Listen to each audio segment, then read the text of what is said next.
ইফতারের জন্য সবকিছুই আছে। তো এই বাজারগুলো আপনারা রোজা থাকেন না? হ্যাঁ হ্যাঁ রোজা থাকেন, রোজা রাখবেন, ইফতারি করবেন, আর ওই ভাইয়ের জন্য দোয়া করবেন। যে ভাই এই বাজারের জন্য টাকাগুলো দিচ্ছে তাদের জন্য দোয়া করবেন, যেন আরো বেশি বেশি আপনাদের পাশে দাঁড়াতে পারে ইনশাআল্লাহ।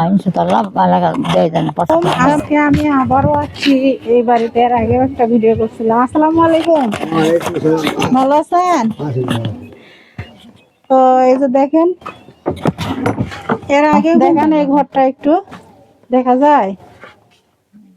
আসেন বাইরে আসেন, ঘরের ভিতর তো আন্দার, কারেন্ট কিছুই নাই না? না কারেন্ট নেই মা। আসেন বাইরে আসেন। আমি আজকে কিছু ইফতারির বাজার নিয়ে আসছি, বুঝছেন?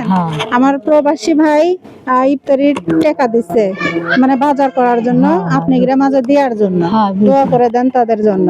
হ্যাঁ বাবা, আল্লাহকে তুমি ভালো জানো, আর অঙ্কা দেওয়া পারেন, আল্লাহকে বেঁচে থাকো, ভালো হোক, সবাইখানে দেওয়া যান পারেন। আমাদের দিবি না করে, আমরা গরিব লোক বাবা, আমরা খাই হাঙ্গে নাই বাবা, কিছু না একেবারে অসহল লোক আমরা।